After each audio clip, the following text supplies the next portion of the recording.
आपको बताने जा रहा हूँ कि पैन कार्ड को किस प्रकार से ऑनलाइन करेंगे। यहाँ पर ये साइट डालेंगे और साइट डालने के बाद आपको कुछ इस प्रकार का इंटरफेस देखने को मिलेगा। आप यहाँ पर आएंगे, यहाँ पर आने के बाद थोड़ा सा नीचे स्क्रॉल कर लेंगे। जैसे आप आएंगे, आने के बाद यहाँ पर आपको 93 एंड ये फॉर्म ऑनलाइन पहला इंडिया सिटीजन वाला फॉर्म जो नया अप्लाई करते हैं तो उसके लिए इस कंडीशन में अप्लाई किया जाता है। यहाँ पर आप एप्लीकाइंट की इंफॉर्मेशन डालेंगे, जो यहाँ पर डालने के बाद उसका फर्स्ट नेम डालेंगे, फिर उसका अगर मिडिल नेम है तो वहाँ पर मिडिल नेम डालेंगे, अगर उसका मिडिल नेम नहीं लास्ट नेम है तो वहाँ पर इसमें हम आपको लास्ट नेम डालेंगे। जैसे कि मानो कि किसी का नाम रमेश कुमार सिंह है तो आपको इस प्रकार से ये ऐड करना होगा। और आपको अगर किसी का नाम रमेश सिंह है तो आप क्या करेंगे, उसका आप सिंह, आपको रमेश फर्स्ट में डालना है और लास्ट में आपको सिंह डालना है। तो दोस्तों इस प्रकार से ही आपको इसमें अप्लाई करना है। नाम का बड़ा ध्यान रखना, अगर किसी का नाम केवल अब्दुल है तो केवल अब्दुल को हम आपको इसमें लास्ट में इस कंडीशन में लास्ट में डालेंगे। और आपको जैसे किसी की डेट ऑफ बर्थ जो भी है यहाँ पे डेट ऑफ बर्थ चॉइस करेंगे। यहाँ पर आप देखेंगे किसी की मानो कि एग्जाम्पल के ईमेल आईडी है तो उसको ईमेल आईडी डाल लेंगे, यहाँ पर उसका कॉन्टैक्ट नंबर डाल लेंगे और यहाँ पर उसको टिक करेंगे। टिक करने के बाद आपको यहाँ पर कैप्चर कर क्लिक करेंगे और सबमिट पर क्लिक करेंगे। आपको कुछ इस प्रकार का इंटरफेस देखने को मिलेगा और आपको एक टोकन नंबर आईडी मिल जाएगी। जैसे आपको एक टोकन आईडी नंबर मिल गया है तो कंटिन्यू पर क्लिक करना होगा। यहाँ पर इसको टोकन आईडी को बार बार यूज में लेनी पड़ती है, इसी से हमें इसका स्टेटस चेक करना होता है। तो दोस्तों इसे बड़ा संभाल के रखना है स्टेटस, तो आपको सबमिट कंटिन्यू पर क्लिक कर लेना है। जैसे आप कंटिन्यू पर क्लिक करेंगे आपको कुछ इस प्रकार का डैशबोर्ड देखने को मिलेगा।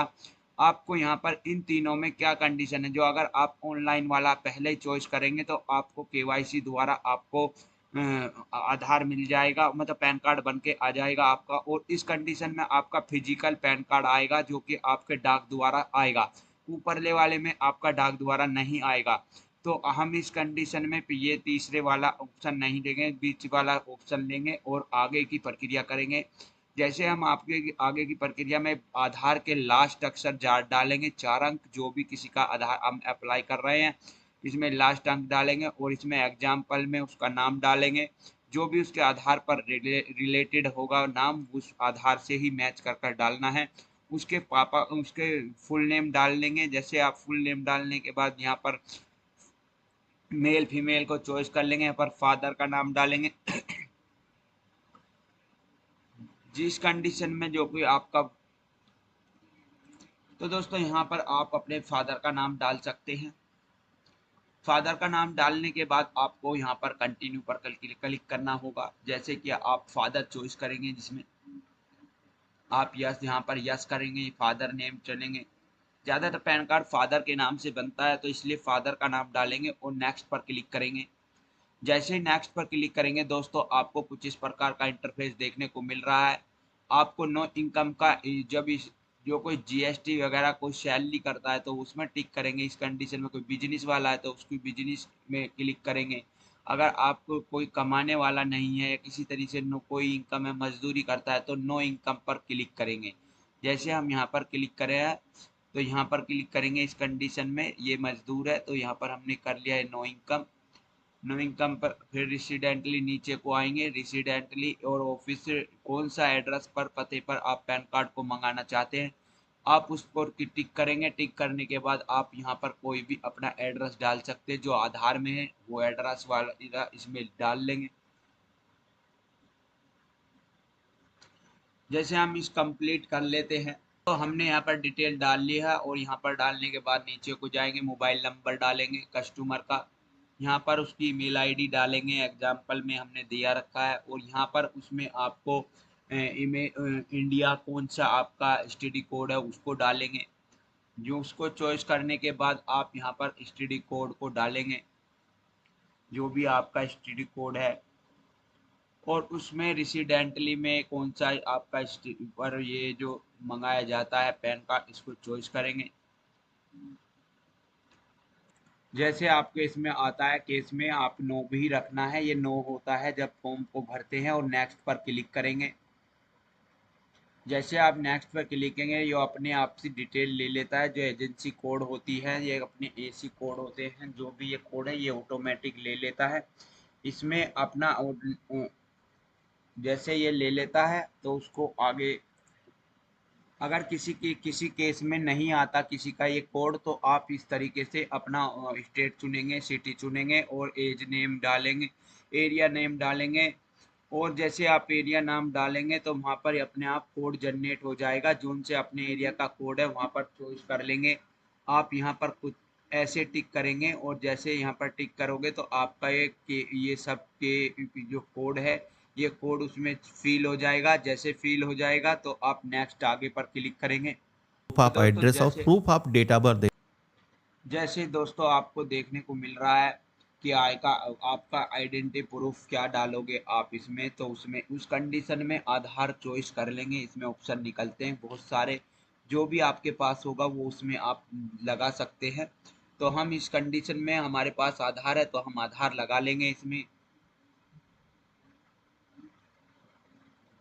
इस कंडीशन में हम आधार भी चुन सकते हैं अपना, और भी आइडेंटिटी मतलब कोई सा भी एड्रेस पर ला सकते हैं, और लेकिन हमारे आधार पे ही हमारा हम मंगाना चाहते हैं तो हमने आधार चॉइस कर लिया है। पर लेकिन एज एज जो डेट ऑफ बर्थ के लिए लगता है, इसमें इतने सारे डॉक्यूमेंट्स है, इसमें से आप कोई सा एक सेलेक्ट कर सकते हैं। अब बस ये नई प्रक्रिया लगाई गई है सरकार ने कि आप है ना कि एक डेट ऑफ बर्थ का प्रूफ आपको देना होगा, जैसे कि डेट ऑफ बर्थ हो गया है, या आपके पास पैन कार्ड हो गया है, या वो सॉरी जो आपके पास डीएल हो गया है, पहचान पत्र हो गया, इस तरीके के डॉक्यूमेंट, एक आइडेंटिटी प्रूफ आपके पास होना चाहिए डेट ऑफ बर्थ का, जो आप यहाँ पर चॉइस करेंगे। मैरिड सर्टिफिकेट होना चाहिए या फिर मार्कशीट होनी चाहिए आपके पास, कोई भी इसमें से चॉइस कर सकते हैं। तो जिसका हमने अपना इसमें मूल निवास भी ले लिया है, मूल निवास में भी डेट ऑफ बर्थ होती है। तो दोस्तों यहाँ पे डोमिसाइल डाल के सेल्फ पर क्लिक करेगा, सेल्फ पर क्लिक करने के बाद यहाँ पर आप चॉइस कर सकते हैं।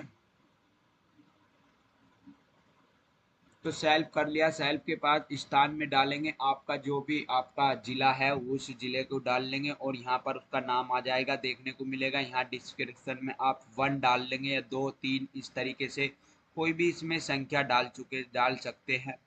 अगर महिला का बना रहे तो हाउस वाइफ भी डाल सकते हैं और इसमें आपको, और यहाँ पर फोटो डाल सकते हैं आप, यहाँ पर फोटो को अपलोड करेंगे तो इसमें 50 केबी से नीचे नीचे का आपका पीडीएफ मतलब जेपीजी में या पीएनजी में ये इस तरीके से होना चाहिए, और बस मैक्सिमम 50 केबी से ऊपर का ना हो, 50 केबी से नीचे नीचे की कंडीशन में ये फोटो को अपलोड करना बोला है। तो यहाँ पर सब चीज़ हमने अपलोड कर लिया है, फोटो और सिग्नेचर, और इन्हें सबने अपडेट करने के बाद आप इसमें 300 केबी की पीडीएफ अपलोड करना होगा, अपना एक जन्म प्रमाण पत्र या अपना एक वोटर आईडी कार्ड या अपना एक आधार कार्ड। ये तीनों कागजों में मतलब 2 कागज आपको अनिवार्य है, क्योंकि डेट ऑफ बर्थ के लिए अनिवार्य अपलोड करना है और आपको एक एड्रेस प्रूफ के लिए करना है।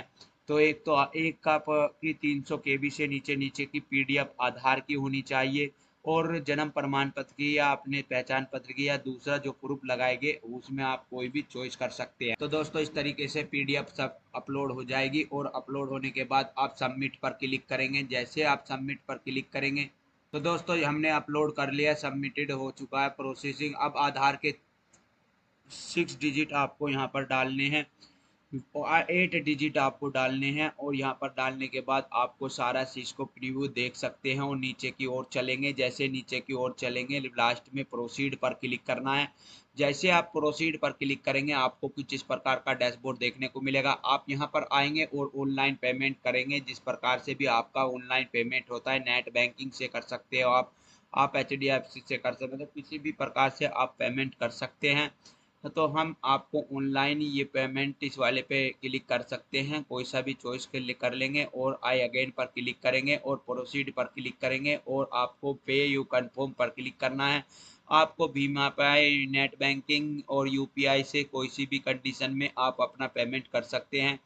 तो दोस्तों इसमें आप क्यूआर कोड से भी पेमेंट कर सकते हैं। यहाँ पर क्लिक करेंगे आपको इस प्रकार का क्यूआर कोड जनरेट हो जाएगा, और आप इसको पे करेंगे। तो दोस्तों सबमिट होने के बाद आपका पेमेंट पूरा सक्सेसफुल हो जाता है। तो आपको कुछ इस प्रकार का वेट करना है। वेट करने के बाद कंटिन्यू पर क्लिक करना है। जैसे आपको कंटिन्यू पर क्लिक करेंगे, आपको एक आई अगेन पर जाना है और नीचे इस पे टिक करना है। टिक करने के बाद एक घोषणा पत्र है ये, और अथॉरिटिकेशन भी मांगेगा। यहाँ पर अथॉरिटिकेशन करेंगे और एक ओटीपी जनरेट करेंगे। ओटीपी पर यहाँ पर आपके मोबाइल पर एक ओटीपी आएगा जो 10 मिनट के लिए वैलिड होगा। आप इसको इसमें ओटीपी डालेंगे। ओटीपी डालने के बाद आपको सबमिट पर क्लिक करना है। जैसे आप सबमिट पर क्लिक करेंगे, आपको एक ऐसा सिग्नेचर फिर से एक अथॉरिटिकेशन मांग रहा है, जो आधार का नंबर डालेंगे और आधार का नंबर डालने के बाद रिसेंड ओटीपी पर क्लिक करेंगे। जैसे ओटीपी पर क्लिक किया है तो यहाँ पर हम वेरीफाई करेंगे। वेरीफाई करने के बाद आपको कुछ इस प्रकार का डैशबोर्ड देखने को मिलेगा दोस्तों। तो इस तरीके से पीडीएफ खुल जाती है। अब जो नई पीडीएफ आ रही है उसको किस तरीके से देखेंगे है, तो डेट ऑफ बर्थ डालेंगे और इस प्रकार से फॉर्म देखने को मिलेगा दोस्तों वीडियो को। तो दोस्तों कुछ ही दिनों के बाद आपको कुछ इस प्रकार का डैशबोर्ड देखने को मिलेगा, और आपको कुछ इस प्रकार से 3 से 4 दिन में आपकी मेल पर ई पैन कार्ड आ जाएगा, और डाक द्वारा आपका पैन कार्ड भी घर पर आ जाएगा। तो दोस्तों वीडियो को लाइक करें, सब्सक्राइब करें, ज़्यादा से ज़्यादा शेयर करें। धन्यवाद। मिलते हैं अगली वीडियो में।